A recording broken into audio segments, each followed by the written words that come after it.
Следите вести на Канал 8. Добар ден. По завршените подготвителни работи започна асфалтирањето на улицата Тодосија Паунов кај полициската станица.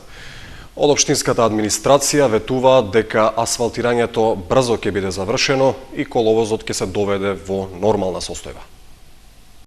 Возачите конечно ќе можат да здивнат од нерамнините и дупките, барем кога се работи за делницата на улицата Тодосија Паунов од полициската станица до автобуската станица и понатаму кон Агенцијата за вработување.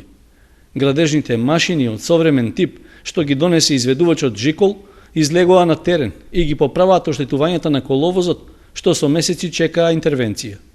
Од општинската администрација излегоа на терен за да направат увид како течат работите. И според она што го забележале, повторното асфалтирање треба да биде квалитетно, признавајќи дека нервозите кај возачите биле оправдани. Граѓаните подолго време беа нервозни бидејќи улицата беше доста раскопана, но еве денес на задоволство на сите се започна со реконструкција, асфалтирање на целокупната површина на дел од улицата Тодосија Паунов. Тоа е потегот од кружниот ток до крајот на автобуската постојка, на автобуската станица, а исто така еден поголем дел во широчина од 1,70 м ќе биде асфалтирана траката каде што беше поставена атмосферска канализација и каде што беше пропаднат асфалтот, тоа е на трошок на изведувачот. Првиот дел од реконструкцијата се изведува на површина од 1700 метри квадратни, а понатаму кон Агенцијата за вработување ќе се асфалтираат уште 800 метри квадратни. Според Димитров, работите треба да завршат во максимално краток период. Па мислам дека денес ќе се заврши до крајот на автобуската, ово што е асфалтирањето на цялата широчина на улицата, а утре се надевам дека се заврши преостанатиот дел. Санацијата на оштетувањата на асфалтот на улицата Тодосија Паунов добија безмалку историски димензии, откако претходно неколку пати дупките беа раскопувани и поправани, но без поголем ефект. Првичното асфалтирање по целата должина создаде канал на коловозот во кој се собираше вода, а возачите ги оштетуваа возилата од острите рабови на исечениот асфалт. Со целосно преасфалтирање, конечно се очекува улицата да се доведе во нормална состојба, а реакциите и нервозите на граѓаните да ги снема. Во текот на оваа недела во општина Кочани ќе се реализира вториот дел од првата фаза од прскањето против комарци. Третманот ќе биде од земја и тоа прво во селските населби, а потоа и во градот. Продолжува овогодишната борба против комарците на територијата на општина Кочани. По авионското сега следува и прскањето од земја, што е во рамки на првата фаза од третманот. Според известувањето од локалната самоуправа, тоа ќе се реализира во втората половина на оваа недела на територијата на рамничарските села и во градот. Прскањето ќе започне в среда на 8 јули во вечерните часови, а ќе продолжи следното утро. При тоа ќе бидат опфатени селските населби, додека в четврток навечер и утрото потоа ќе се третира градот. Целата акција ќе ја реализираат стручни екипи од институција што претходно беше избрана на јавен тендер. За уништувањето на комарците ќе се користи така наречена УЛВ апаратура со која се врши ладно запрашување. Пред возилото во кое се наоѓа уредот за прскање ќе се движи друго возило, како предупредување за минувачите и возачите. Со дезинсекцијата се планира да се опфатат зелените површини во градското подрачје, потоа во периферијата на градот, како и поглавните улици во рамничарските села. Третирањето како и досега ќе се изведува со биолошки одобрен препарат аквакотрин со активна супстанца делтаметрин. Граѓаните кои одгледуваат пчели потребно е да ги преземат потребните заштитни мерки. Доколку во периодот на третирањето се појават неповолни временски услови со ветер или дожд, прскањето ќе се одложи за наредниот ден. Полициската станица Кочани регистрирала пораст на имотниот криминалитет, односно кражби во регионот што го покрива. Затоа упатува апел до граѓаните да преземат превентивни мерки за да си го заштитат имотот. Следејќи ја состојбата со криминалитетот во регионот, службите во полициската станица Кочани констатирале дека имотните деликти се во пораст, односно се зголемил бројот на регистрирани тешки и други кражби. Затоа упатија и писмен апел до граѓаните и тие самите да преземат соодветни мерки со кои ќе го намалат ризикот да бидат ограбени. Апелот се однесува на граѓаните од општините Кочани, Зрновци и Чешиново Облешево и со него се препорачува да се заклучуваат вратите и прозорците во станот кога од него се излегува, па дури и во периодот кога станарите се наоѓаат во него. Кога дома нема никој пак, треба превентивно да се остави запалено некоја од светлата во станот, а во вечерните часови да се осветли секој надворешен влез, дворот, вклучително и гаражната врата. Потребно е граѓаните да не го оставаат алатот надвор од домот и да не разгласуваат на големо дека заминуваат на годишен одмор. Исто така потребно е да се остават податоци кај некој близок роднина за местото и адресата каде што ќе се замине на одмор. За да се спречи и ограбување на возилата, не треба да се оставаат вредни работи во нив. Ако сепак се направи тоа, треба да се осигураат возачите дека ги оставиле надвор од видикот, односно да ги сокријат под кебе или нешто друго, како и да ги заклучат во возилото. Со себе треба да се земе возачката и сообраќајната дозвола, а ако се остава во возилото, при кражба на истото крадецот може да ги искористи документите за продажба на возилото. При паркирање, велат од полицијата, добро треба да се обезбеди возилото, односно да се заштити резерварот за гориво со користење на заклучување на капакот, да се паркира возилото во дворно место или онаму каде што има осветлување. Исто така потребно е возилото при паркирање да има свртени тркала кон лево или десно, за да се оневозможи кражба на автомобилот. Клучевите од возилото не треба да се оставаат во контакт бравата или пак внатре во самото возило. Доколку некој ги следи патниците, треба да се отиде на јавно место што е безбедно и да се повика телефонскиот број 192. Препорачливо е, поради состојбата во земјата, никогаш да не се земаат автостопери, а собствениците на велосипеди да користат ланец за заклучување на велосипедот. Исто така, од полицијата апелираат до граѓаните во случај на кражба да го пријават случајот на бесплатниот телефонски број 192. Сдруженијето на граѓани Јосип Броз Тито го одбележа 4 јули, денот на борецот во поранешна Југославија. По тој повод оддадоа едноминутна почит и положија свежо цвеќе на спомен обележјата од Народно-ослободителната војна во Кочани. Со положување свежо цвеќе и едноминутна почит, членовите на Сдруженијето на граѓани Јосип Броз Тито од Кочани го одбележаат денот на борецот, што на 4 јули се прославуваше во поранешна Југославија. Десетина повозрасни членови, кои се уште добро се сеќаваат на времето кога тоа беше еден од најсветлите датуми во некогашната заедничка држава, скромно, но достоинствено се собраа за да им одадат почит на борците кои ги изгубиле животите за слобода. Рекоа дека за нив ова е голем ден и традиционално го слават како празник што не треба да се заборави. Ние им одаваме почит на сите тие кои што паднале за нашата денешна слобода во која што ние живееме и уживаме. Положивме свежо цвеќе во паркот на споменикот на Никола Карев, председателот на Крушевската република, и на нашите борци на Љупчо Сантов и Раде Кратовче. А дојдовме овде и на споменикот на борците на слободата да им одадеме почит и тука да положиме цвеќе како и секоја година и оваа година. И тоа ќе продолжиме да го правиме и понатаму. Трендов рече дека не треба да се заборави оти со одлуките што токму на 4 јули ги донел Централниот комитет на Комунистичката партија на Југославија, поранешните југословенски народи се кренале на востанија. Па ако не била таа одлука, немало да се одбележува ниту 11 октомври, денот на борецот во Македонија. Редовните активности на кочанските титовисти и известувањата за нив во медиумите, според првиот човек на Сдруженијето, влијаело на заинтересираноста и на други граѓани за зачленување во него. Секој пат после наш настап, било во студио или на терен, се зголемува нашето членство и ние лично се надеваме дека ова ќе продолжи понатаму. Трендов рече дека располагаат со скромни финансиски можности што ги обезбедуваат од сопствениот буџет преку членарина и минимални донации, поради што и не можат да организираат поголеми прослави. Сепак, за нив, и тоа е доволно, за да ги одбележат светлите датуми од историјата како основа за создавање на денешната самостојна држава Македонија. Меѓународна планинарска средба се одржа викендов на врвот Руен на Осоговските планини. Организатори беа планинарските друштва од Македонија и Бугарија. Планинарските друштва од Крива Паланка и од Кюстендил, Република Бугарија, беа организатори на традиционалната меѓународна планинарска средба што се одржува на највисокиот врв на Осоговските планини и Руен. На надморска височина од 2252 метри се собраа влюбениците во планинските височини од Македонија, Бугарија, Србија и Хрватска.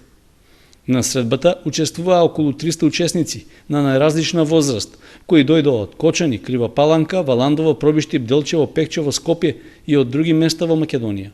Планинарското дружење беше збогатено и со ултрамаратонци, велосипедисти и моторџии, кои беа учесници во трките што ги организираа друштвата од Бугарија. На средбата организаторите подготвија и планинарски ручек со специјалитет кривопаланечко гравче и кјустендилска скара. Должината на патеката што ја поминаа планинарите беше околу 14 километри во двете насоки.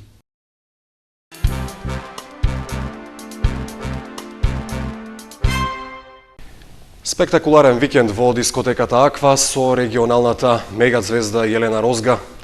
Публиката имаше привилегија затоа што Кочани беше една од само двете дестинации на незиното гостување во Македонија.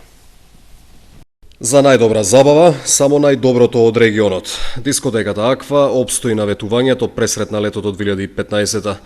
Фантастична вечер во Кочани приреди моментно една од водечките звезди на Балканот, Јелена Розга. Публиката во еден глас ги пееше нејзините најголеми хитови. Исклучително харизматична, таа во ексклузивно интервју за Канал 8 зборуваше за кариерата, периодот поминат во магазин, плановите за понова иднина и гостувањето во Македонија. Морам ти признај, јас сам ќе први пат пјавала у Струмици и изненадило ме.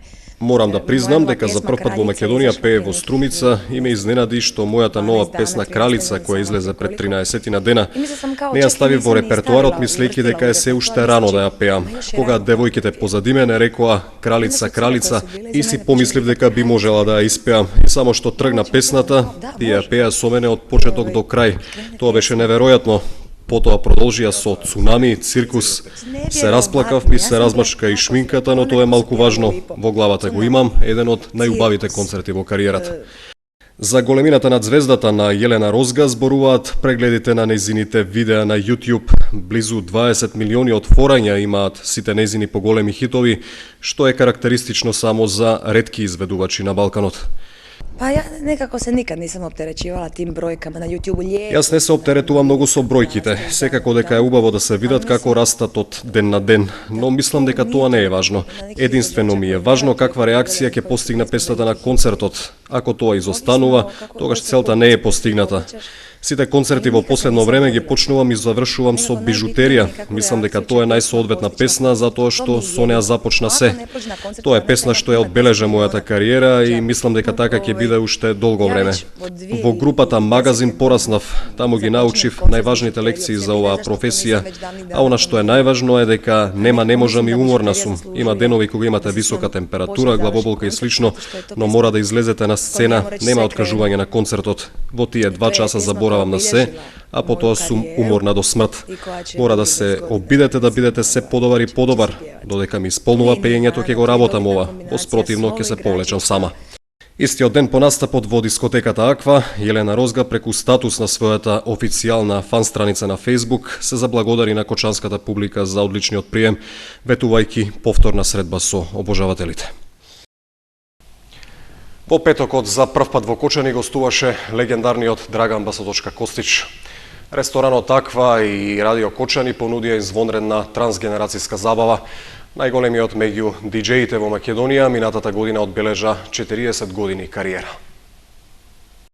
Извонредна забава со микс на понови и постари хит рефрени приреди најголемото име меѓу диџеите во Македонија Драган Басоточка Костич. Гостите во ресторанот Аква имаа привилегија да бидат дел од ваков настан, затоа што ова е прво официјално гостување на живата легенда во Кочани.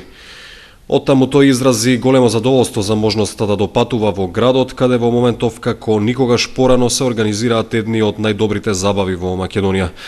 За Канал 8 Драган Басоточка Костич зборуваше за најстариот музички проект во Европа, Диско Селектор. Јас сум среќен што јас сум имал таа можност и доблеста лична, професионална, да истраам во сето тоа и на оние генерации кои раснале, да секоја речи си каже, Драган е од моја генерација, иако далеко не сме во иста генерација. За неговите забави често се вразува префиксот ретро, како што самиот вели, тоа е погрешна терминологија. Неговите забави, како што беше случајот и во Кочани, ги посетува и помлада публика. Тоа се забави. секаде во светот тие имаат своји сегменти. Ваква, онаква музика од овој период, од оној период, се заедно измешано, една убава турлитава која се означува со забава. Само кај нас се нарекува така класични ретро забави, што на крајот на краиштата добро ги профилира луѓето кои доаѓаат. Сите мислат дека треба да бидеш повозрасен, а мене ми се случувало да во публика имам луѓе кои имаат по 18-19 години, далеко помлади од мене. Но едно е интересно, сите кои мислат дека големите диџеи кои доаѓаат од светот и изведуваат сосема поинаква музика од што таа која е профилирана како ретро, се генерално приближно на мојата возраст. Приближно се од 45 до 55 па и погоре. Што значи дека треба се мине еден известен период кој го нарекуваме ретро, за да некој ја стекне сигурноста дека оние кои со таа страна ќе му веруваат. На своји врсниците не им веруваат толку многу. Драган Басоточка Костич ја започнува кариерата во македонското радио. Најпознат е како водител на радиопроектите Диско Селектор и Заборави ако можеш. Емисијата Диско Селектор започна да се емитува во 1974 година, додека во 91-та започна емитувањето на Заборави ако можеш. Тој е автор и на неколку други радиопроекти, како Радио Урнебес и Пријатели добар ден, квизот Јас ли сум наред и така натаму. Драган Басоточка Костич е познат и како страстен колекционер на музика, поседувајќи огромна колекција од над 1.000.000 аудиозаписи.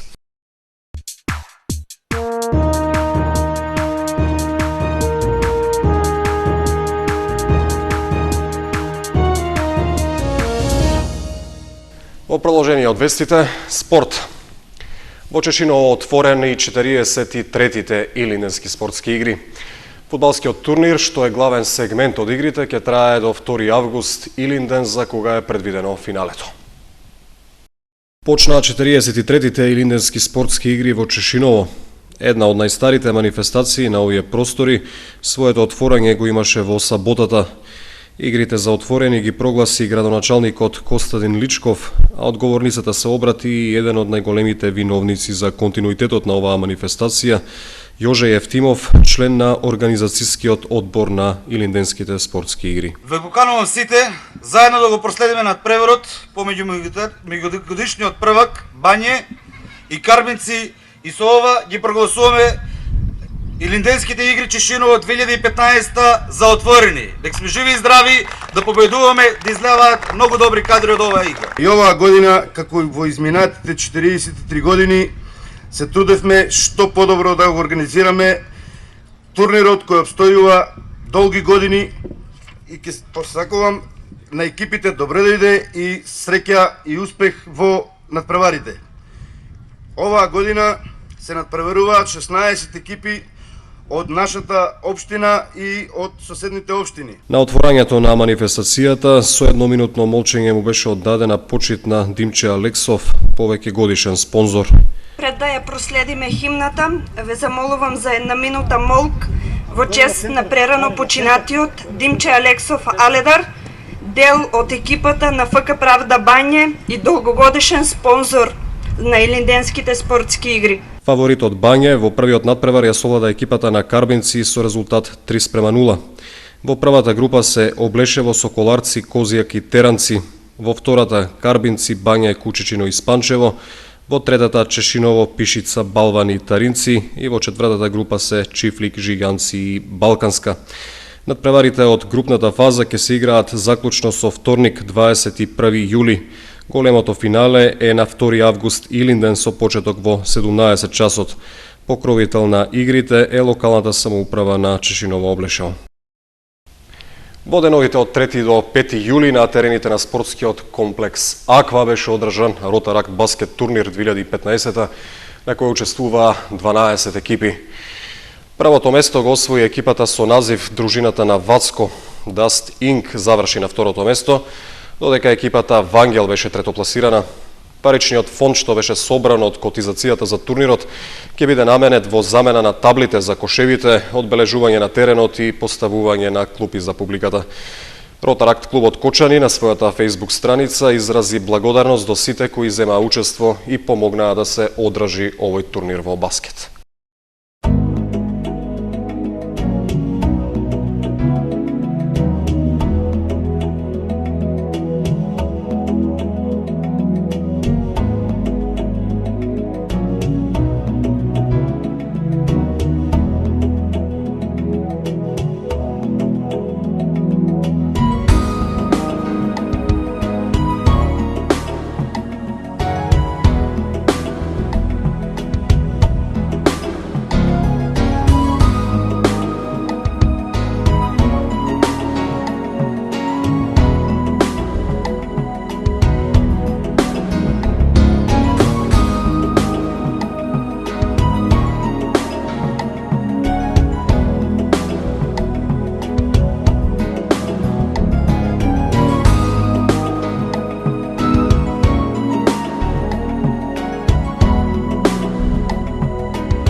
Толку вести за вечерва, следете и ги објавите на социјалните мрежи.